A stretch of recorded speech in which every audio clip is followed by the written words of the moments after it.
Programme میں آپ کو ایک بار پھر سے خوش آمدید کہتے ہیں. تحریک انصاف کی واپسی ایک بڑا سوال ہے. انفیکٹ تحریک انصاف کی واپسی کے سے بڑا سوال یہ ہے کہ کیا چیئرمین پاکستان تحریک انصاف یا سابقہ چیئرمین پاکستان تحریک انصاف اس گیم میں واپس آ سکیں گے یا نہیں.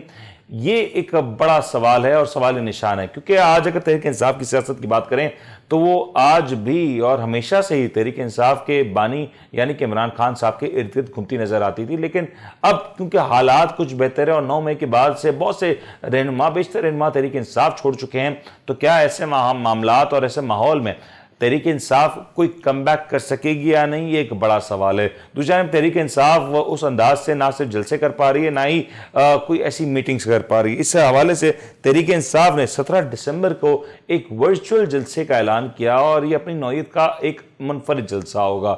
اس جلسے میں مختلف لوگ مختلف جگہوں سے کس انداز سے شرکت کریں گے, لیکن کیا یہ جلسہ کوئی آئس بریکنگ کر سکے گا یا نہیں, اور تحریک انصاف کو اگر اس گیم میں واپس آنا ہے تو اس کے لیے کیا کرنا ہوگا.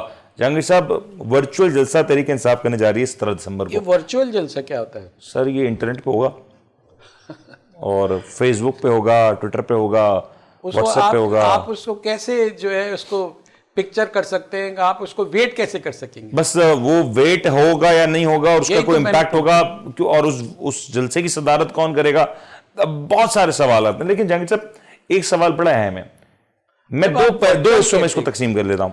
ایک, کیا تحریک انصاف کی اس گیم میں واپسی, اور دوسرا کیا سابقہ چیئرمین تحریک انصاف عمران خان صاحب کی اس گیم میں واپسی, یہ دونوں کام ممکن ہے یا دونوں میں سے کوئی ایک ہو جائے گا اور ایک نہیں ہوگا؟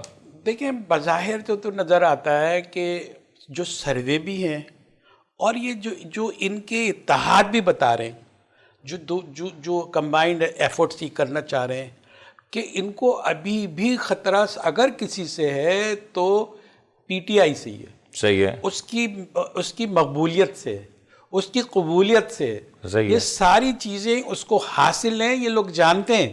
ورنہ یہ اس طرح اتحاد کر کے وہی پرانے لوگ لا کے الیکٹیبل کو گالیاں دیتے تھے یہ لوگ, صحیح, اور آج الیکٹیبل کو کی تعریف کر رہے ہیں. معلوم ہے کیا, کہ جن کو عوام کی حمایت حاصل ہوتی ہے اگر ان کو پارٹی میں شامل کر لیا جائے تو کیا برا ہے, عوام کی حمایت لے کے آئیں گے. وہ پہلے کہتے تھے یہ لوٹیں, یہ جو نا ان کی جگہ کہاں ہے, لوٹوں کی جگہ کہاں ہوتی ہے, بدلتے رہتے ہیں.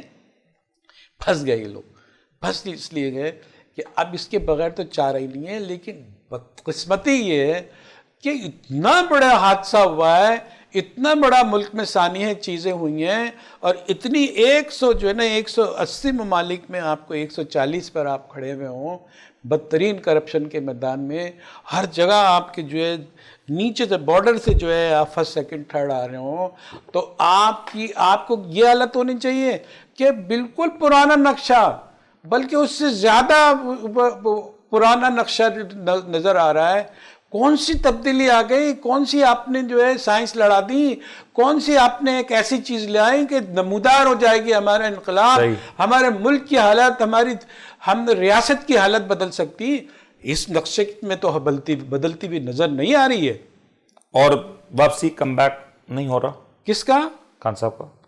خان صاحب کا کم بیک تو یہ ہے, خان صاحب کا کم بیک اگر پریسٹیج کا مطلب خان صاحب کے ساتھ ہے تو اس سے بڑی پریسٹیج ان کے سامنے والوں کی ہے. اب پریسٹیج کی جنگ ہے نا. اب یہ دیکھیں کہ اس کی پریسٹیج, اگر عوام کی پریسٹیج کا خطرہ نہیں ہو تو یہ تو کب سے دوسری ہو سکتی ہے. لیکن یہ پریسٹیج کا مسئلہ ہے. دیکھنا یہ کہ خان صاحب کو بھی نکل کے آنا چاہیے کہ گیون سچویشن میں کون کون سے ایسے خانے خالی ہیں. ایک سوال جہانگیر صاحب اور بھی ہے. میں اگر پیپلز پارٹی یا نون لیگ کے زاویے سے دیکھوں, کیا وہ ایک ایسے الیکشنز میں جا کے اس الیکشنز کو جیتنا چاہیں گے جس میں ان کی مد مقابلی کوئی نہ ہو؟ کیونکہ یہ ایک انٹیگریٹی کے اوپر بھی بات آئے گی. آج بھلے اس الیکشنز کے بعد نون لیگ یا پیپلز پارٹی کامیاب ہو جائے, لیکن کیا اگر مد مقابل کوئی ہو ہی نہ تو اس جیت میں جیت کا مزہ ہوگا؟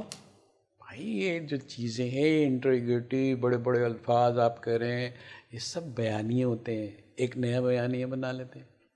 پہلے کہتے تھے کہ ووٹ کو عزت دو, تو ووٹر کو عزت تو مل نہیں رہی ہے. ووٹ کو عزت کیسے مل جائے گی؟